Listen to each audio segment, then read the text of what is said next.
anos atrás certamente não existiria. E o que é extraordinariamente significativo e simbólico é poder estar aqui, um estudante de universidade, a falar com o chefe do Estado, com a sua anuência, hoje, 55 anos depois de um regime que esses mesmos estudantes também ajudaram a derrubar. Certamente que os desafios são diferentes, como é evidente, não há ditadura, felizmente há liberdade de reunião e de associação, há liberdade de expressão para todos. O ensino superior está francamente melhor do que estava em 62. A universidade já não é velha como era na altura e nós dizíamos bem alto, mas há outros desafios. E neste dia 24 de março, como sempre fizemos desde 1962, pelo menos, assinalamos também aqueles que consideramos ser os desafios principais para o ensino superior português, para a sua democratização, essa palavra-chave da crise de 62 e da crise de 69, e focámos essencialmente no financiamento do ensino superior e no acesso dos nossos colegas ao ensino superior, na sua frequência e na capacidade para nele permanecerem e para nele se desenvolver.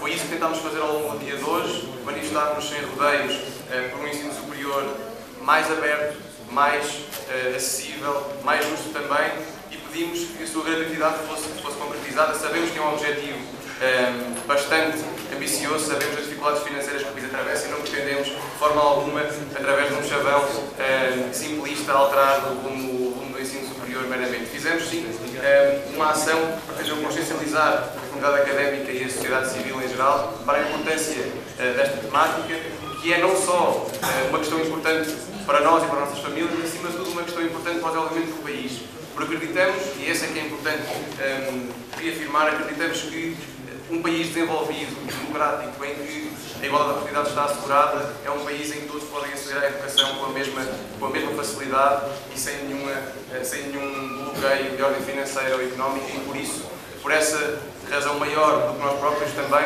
é que fizemos esse pedido e essa reivindicação numa lógica sempre construtiva, como aliás sempre marcará a ação da Associação Académica de Coimbra. Estou certo que todos terão contribuído com o que puderam para essa ação, para dar voz a esta geração de estudantes, que só tem, acima de tudo, que honrar o passado que as gerações de 62, de 69 e tantas outras depois dessas colocaram nos nossos ombros, e agradecer a todos a presença, agradecer a todos o esforço que fizeram no dia de hoje para honrar esse património e essa história, e mais uma vez, como é evidente, agradecer a presença do Sr. Presidente da República, que muito nos honra também e que nos permite conversar com ele, o que não poderia acontecer há uns anos atrás, não fosse precisamente estas nossas reivindicações. Muito obrigado a todos e um excelente ano.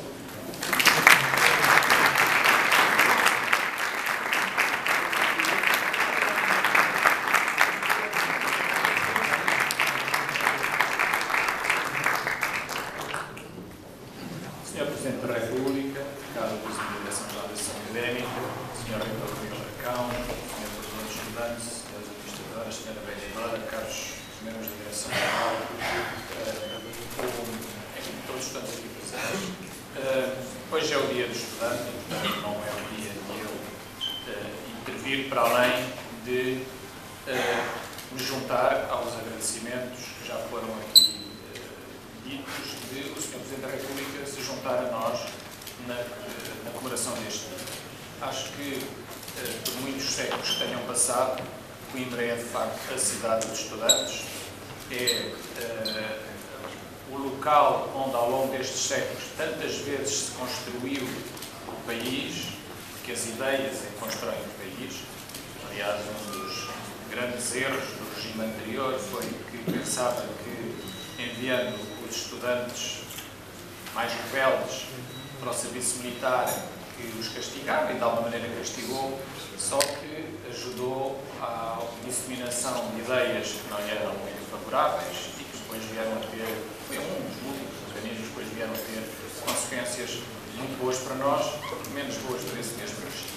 E, portanto, como construtores de ideias, como participantes naquilo que é o desenho da nossa identidade, pois não há de facto melhor sítio para comemorar o Dia do Estudante de Coimbra.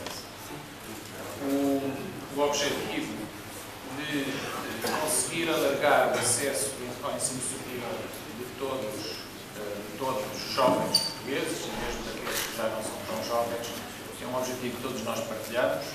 Isso pressupõe, e acrescentando àquilo democrático pressupõe, em primeiro lugar, um acréscimo dos mecanismos de apoio social,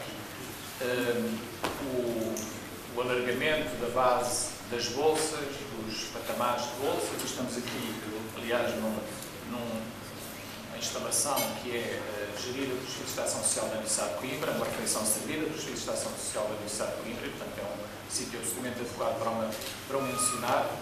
As bolsas que vão diretamente e canalizam recursos para aqueles que mais necessitam, são os instrumentos mais eficazes para a democratização do acesso ao ensino, num entendimento mais eficaz, e a isso eu acrescentaria ainda a necessidade de diversificação dentro do sistema dual, mas uma necessidade de diversificação adicional, porque a maioria daqueles que não estão a chegar ao ensino superior são aqueles que estão à procura de um tipo de oferta que ainda existe pouco em Portugal, essencialmente ensino curto, profissionalizante, muito ligado à estrutura de cada zona onde as pessoas habitam. Isso permitirá, penso eu, que nós atinjamos de facto os níveis de formação superior, que é também essencial para que esta democracia que estamos aqui hoje a festejar seja ainda mais sólida, porque uma democracia pressupõe boas escolhas, que o conjunto escolha bem, e só se pode escolher bem quando se sabe, quando se conhece, quando se compreende o mundo, e o mundo é cada vez mais complexo e cada vez mais exige esse conhecimento avançado. E, portanto, Sr. Presidente, só posso reforçar o agradecimento de vir aqui connosco celebrar o Dia do Estudante e, correndo o risco de me repetir, acho que fez a escolha certa. Muito obrigado.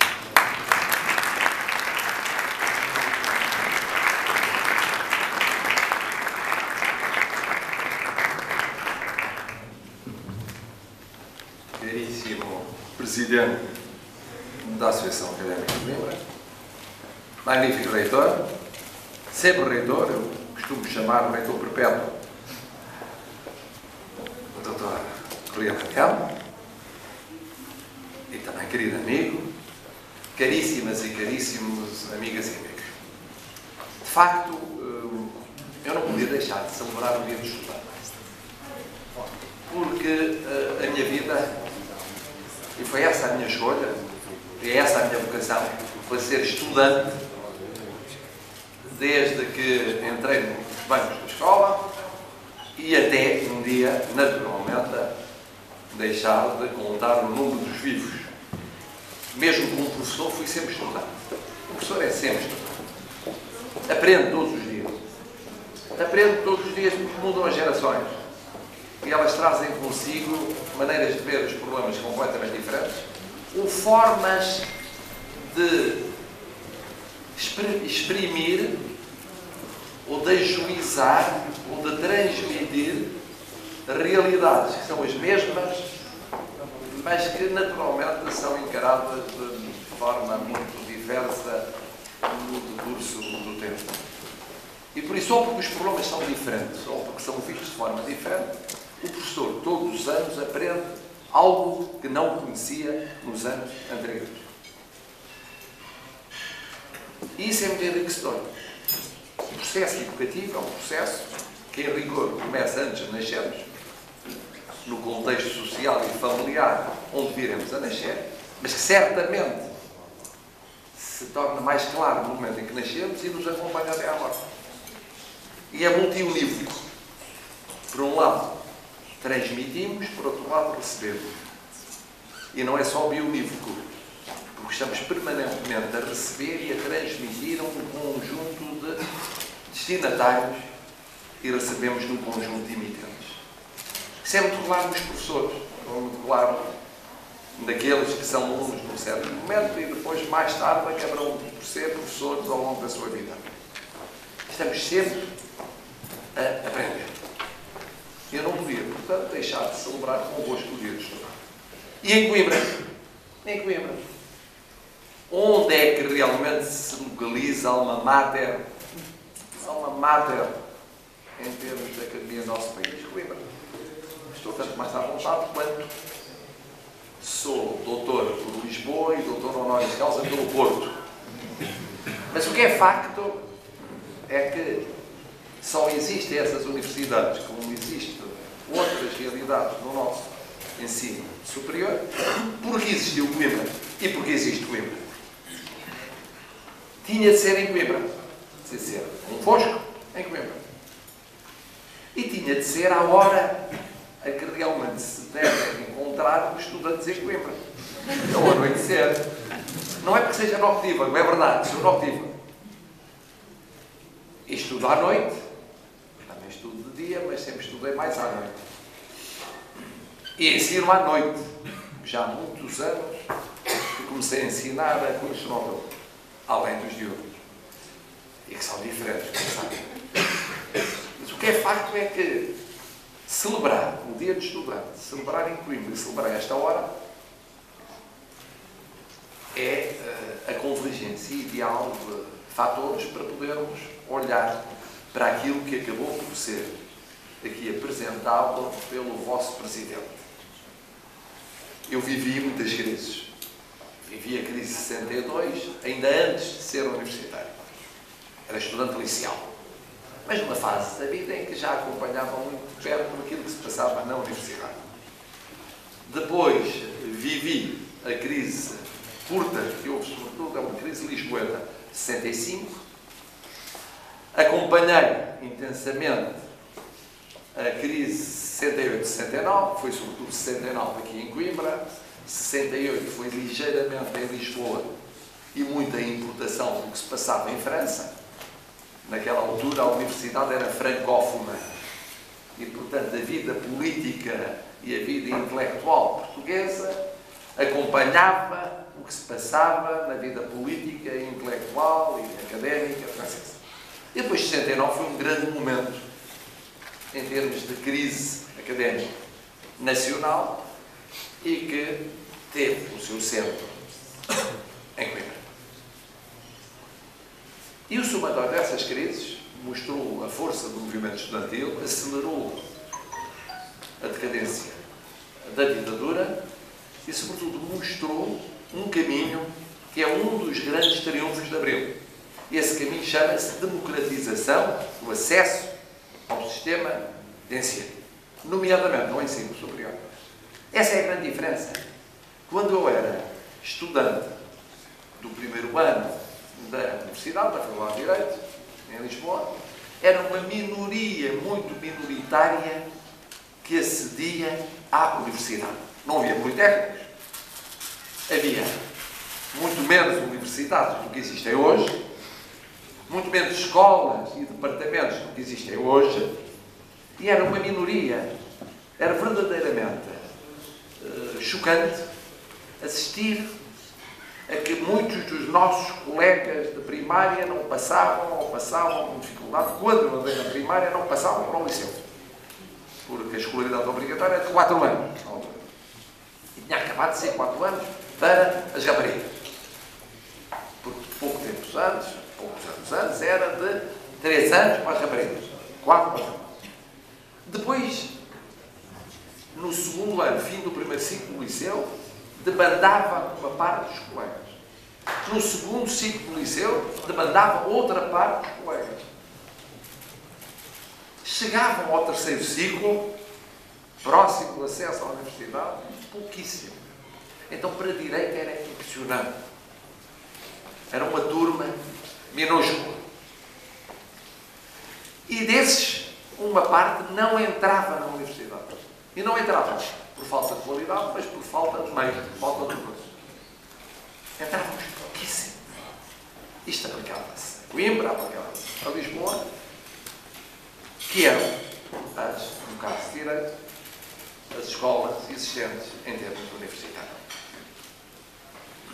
E éramos uma minoria. Seriam em Coimbra umas centenas, escassas, contando já com os alunos voluntários, assim se chamavam.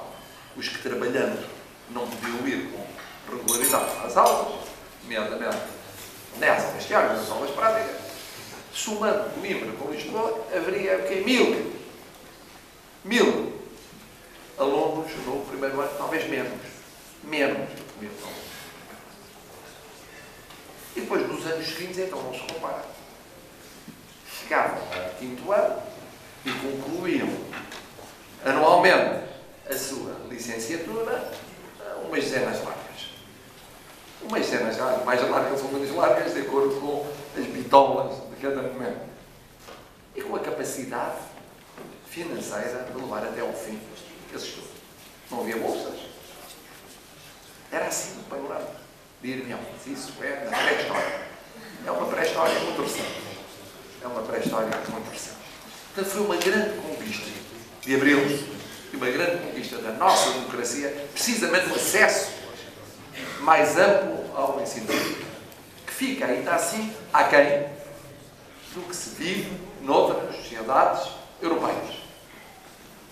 Já que disse o magnífico reitor, nomeadamente sempre por dificuldades económico-financeiras, por assimetrias sociais, por assimetrias regionais, territoriais, mas em muitos casos no acesso precisamente ao ensino superior de curta duração. Mas mesmo naquilo que não é de curta duração, há dificuldades de acesso. E os anos de crise que vivemos foram anos em que eu pude testemunhar, como responsável na minha faculdade, a dificuldade de muitos estudantes que tiveram de parar os seus estudos, suspender, de ir frequentando sob condição de pagarem no final de cada ano ou no final da licenciatura aquilo que se ia acumulando como dívida. E aconteceu algumas vezes acompanhar muito de perto e mobilizar esforços para ajudar aqueles que realmente sofreram a redução das bolsas, do apoio social, num momento fundamental das suas vidas. Porque, não sei se têm essa noção, mas a vossa idade não regressa mais. Podemos ser jovens, de espírito, aos 30, aos 40, aos 50, aos 60, aos 70, aos 80, e alguns privilegiados aos 80 e qualquer coisa. Não? Bastante, qualquer coisa, mas a vossa idade, essa é irredutível. É irredutível. E por isso deve ser bem aproveitado em todos os sentidos do termo.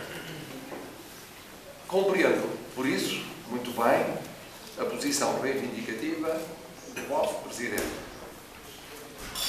Que ela quer chamar a atenção para apoios sociais mais amplos e mais sistemáticos. Para uma sensibilidade política relativamente ao ensino superior. Não basta afirmar a prioridade do ensino superior e a excelência do ensino superior, e o nosso é verdadeiramente muito bom, em termos absolutos e em termos relativos. É preciso depois proporcionar os meios orçamentais para que ele continue a ser muito bom e seja cada vez melhor. Para além das receitas próprias que as diversas instituições vão conseguindo obter, é preciso garantir da parte do Estado e garantir de forma sustentada, como se diz agora, eu diria, duradoura e previsível, um financiamento que permita, que garanta realmente a qualidade do nosso ensino superior. Estou, portanto, muito sensível à reivindicação expressa. Tenho a certeza que o Governo também estará. E só não fará o que não puder. E quando digo Governo, que todos os que têm alguma responsabilidade de decisão pública estarão muito abertos a esta prioridade, que é uma prioridade nacional. É uma prioridade nacional. Nós estamos empenhados, eu tenho dito ultimamente muitas vezes, em crescer mais. Só crescendo mais, podemos ser mais justos. Podemos criar mais emprego. Podemos combater a pobreza. Podemos corrigir as desigualdades. Mas isso implica todo o crescimento, a qualificação dos recursos humanos. A diferença entre sociedades hoje já não é tanto uma diferença baseada nos recursos materiais, é, sobretudo, fundada na qualidade da formação dos recursos humanos. E essa é a diferença. E essa é a grande aposta. É uma aposta duradoura. É uma aposta não para o curto, mas para o médio, para o longo, para o longuíssimo prazo. Essa aposta passa, nomeadamente, dentro do sistema educativo, pelo ensino superior. E todos temos a noção disso. Mais amplo for o acesso ao ensino superior, melhor. Quanto maior for a possibilidade de concluir os estudos, e concluir não apenas no primeiro ciclo, e depois no segundo ciclo, e depois no terceiro ciclo, aqueles que tiverem aptidão para isso, como também no domínio da investigação, da pesquisa, com centros de excelência que os há em Portugal, inúmeros, melhor será para o país. Melhor será para a qualificação das portuguesas e dos portugueses. E é isso que importa. Pensando em vós, mas pensando depois, mais tarde, nos vossos filhos, nos vossos netos, nos vossos bisnetos, terão a oportunidade de conhecer os bisnetos, com a longevidade que caracterizará a vossa vida. E esta chamada de atenção aqui hoje, no Dia do Estudante, é muito importante. Por isso eu dizia há bocado, respondendo a uma pergunta, que ela representa a democracia. Estamos a dar um exemplo de democracia com o nosso encontro de hoje. Porque a democracia não é só a democracia política do voto, não é só a democracia política dos partidos, não é só a democracia política da liberdade de expressão de pensamento, na comunicação social, nomeadamente. É a democracia participativa, é a democracia de todos os dias, é a democracia económica, social e cultural. E essas dimensões passam por aquilo que hoje nos une. E pela reivindicação que aqui foi expressa, aliás, de uma forma muito dialogante, pacífica e moderada. Muito obrigado por me acolherem aqui, fazendo-me matar de saudades, que eu tenho muitas. Não há presidência da República que consiga substituir a Universidade. Fica sempre um déficit afetivo, diário, que corresponde à saudade das aulas que se deixou de dar, do convívio com os colegas, mas sobretudo do convívio com os estudantes, que é sempre mais aprazível do que o convívio com os colegas, por muito agradável que seja, do convívio com o pessoal não docente, que muitas vezes não se refere, mas que é fundamental para o funcionamento das instituições. E, portanto, hoje estou a matar saudades do tempo de professor, do tempo de estudante, e estou a apoiar-vos na vossa maneira de ver o futuro e de construir o futuro a pensar em Portugal. Obrigado.